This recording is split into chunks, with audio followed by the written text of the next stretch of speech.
Welcome to Fun and Games Side Quests. Every episode is a different host sharing a video game they love and why they love it. Hello, I'm Daniel Sanford, the producer of the podcast Talking to Women About Video Games. I'm also a musician, going by the name Douibyorthst, or more recently by my last name, Sanford. I was previously on this feed talking about my love of the game WarioWare Smooth Moves for the Nintendo Wii, and today I'm back to talk about another really old game, Civilization 4. Since my last time hosting the show, we've changed the format of Talking to Women About Video Games. What used to be a bi-monthly show has turned into a weekly feed drop of a rotating schedule of different podcasts. I'm now the host of a new show in that lineup called Currently Playing, where I ask guests about the games that they're currently playing, and then we end each episode with them challenging me to play some old games from my backlog. Additionally, I'm part of a series called Yeah, where we dissect songs that feature the word yeah in them prominently. The first two shows that we've done are about Marvel vs. Capcom 2 and Crazy Taxi, both Dreamcast games and both featuring a song that is deeply into yeah territory. So if any of that stuff sounds cool to you, check it out, the Talking to Women About Video Games podcast feed on your podcast platform of choice. So let's get into Civilization. You may have been there from the start with Civ 1 in 1991, but I sure wasn't. Back then, the deepest that I went with strategy games was playing SimCity, so I was a bit of a late bloomer to the so-called 4X genre, which is to say the strategy games focusing on explore, expand, exploit, and exterminate as primary objectives. Eventually, I got into real-time strategy games with the advent of Command & Conquer and its follow-up Red Alert, but others like Warcraft and StarCraft seemed to kind of bounce off of me. My older brother had a copy of Civilization 2 that I'd sometimes watch him play, and when I discovered that there was an entire genre of games that let me move at my own pace instead of competing against the computer in real time, that was when I made the switch to Civilization as one of my favorite franchises. For me, it really all came together with the third iteration's unique Civilization qualities. I always played as the Greeks for their scientific strengths and the early game unit, the Hoplite. That is, until a friend showed me how fun the game can be to play as a brutal tyrant bent on conquest. I switched to playing as the Germans for their unique panzer unit and the focus on military, while retaining some science bonuses, and I would proceed to dominate the world by force. It completely changed the game into a pure power fantasy. Of course, I'd like to think that if I were a world leader in real life, I wouldn't give in to the temptation to be a dictator. But what are games for if not to explore what we might never do in real life?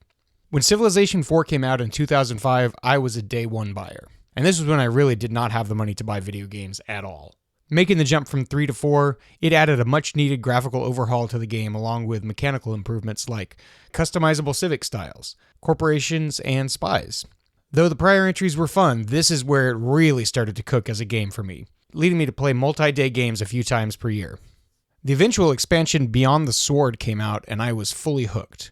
I don't have the data for my original copy of Civ 4 because that was on a disc actually, but my Steam hours for Beyond the Sword are approaching the 4-digit territory. During hours I should have been doing work, I would fully immerse myself in the game, giving my wife updates at dinner about the shady activities of Hatshepsut or Napoleon. My wife would critique me for bragging about my domination victories rather than trying to seek peace in this fantasy world. And she'd also get annoyed at me for playing during work hours because the battle victory sound effect would be going off constantly from my office as she was taking work calls in the other room. Another aspect of Civ 4 that I loved is the music, which featured a lot of real-world classical songs from many different eras of history, from composers like Bach and Beethoven, to even including a snippet of the Velvet Underground when you found the world wonder for rock and roll. The menu theme song that they play when you're setting the game up was an original by modern composer Christopher Tin called Baba Yetu, which is a beautiful interpretation of the Lord's Prayer, translated to Swahili and arranged in a sweeping classical score. Why did they need to go so hard for something like this? I don't know, but it won Christopher Tin all kinds of awards, so clearly they were doing something right. But one little claim to fame I have is many years after the game's release, I made a mashup of Baba Yetu with the theme song to Space Jam by the Quad City DJs. I called it Slamba Yetu, and the YouTube video has been seen 57,000 times. The video was even reposted on Facebook by original composer Christopher Tin himself, which I consider among my finest achievements. With hundreds of hours under my belt, Civilization 4 and the Beyond the Sword expansion was the game for me. So what was Beyond the Sword? Well, Civ 5 came out in 2010, and I really disliked it. Where in Civ 4 you could stack hundreds or possibly thousands of units on top of each other and send them all to go fight in one team, Civ 5 made every unit stand in its own space. and it just felt clunky to me for just doing pure combat in Civ 5. Perhaps this was the game's way of telling me that the combat focus I usually played in Civ 4 was not necessarily the way to pure victory in 5. But who's to say? Additionally, the hex tiles as opposed to squares just really threw me off, even though I kind of do prefer hexes these days. Maybe I should revisit Civ 5. Civ 5 was many people's first Civilization game and they loved it, but for me, the changes from 4 really started to become too much. Then down the line, I played Civ 6 when I got it for free on the Epic Game Store, and while I liked it a bit more than 5, it was still no 4 for me. And of course, we have Civ 7 coming right around the corner in early 2025, and I can definitively say I'll likely skip that one as well, pending some method of getting the game for free. It's not that I can't afford it, it's more that I can't afford the time sink. As I've gotten older, this time sink of these games is immense, and while I like figuring out the best strategies around, the game-to-game iterations tend to change too much for me. While the graphics and UIs and soundtracks and etc. will improve every time, it's not worth it to me to keep shifting things around under the hood. Perhaps I'm starting to sound like a cranky old man, but I feel like they enjoy hiding all the different settings and tweaks in different areas than they were in the older games, which is confusing to longtime players like me, while maybe actually easier to understand for newbies. Good lord, that might be the oldest man thing I've ever said. But having said that, I might go fire up Beyond the Sword tonight and see if I can take over just a little patch of land near Babylon. And that's it for me. As I said at the top of the show, I am Daniel Sanford, a podcast producer and musician. I work on the now weekly shows appearing in the Talking to Women About Video Games podcast feed, and I have a number of electronic dance albums and singles on Spotify and Bandcamp under the name Douibyorthst. That's Douibyorthst,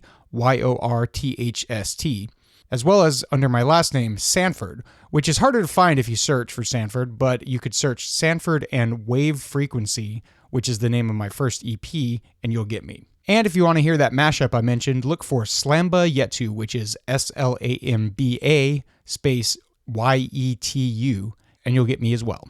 Thanks for listening, and happy gaming.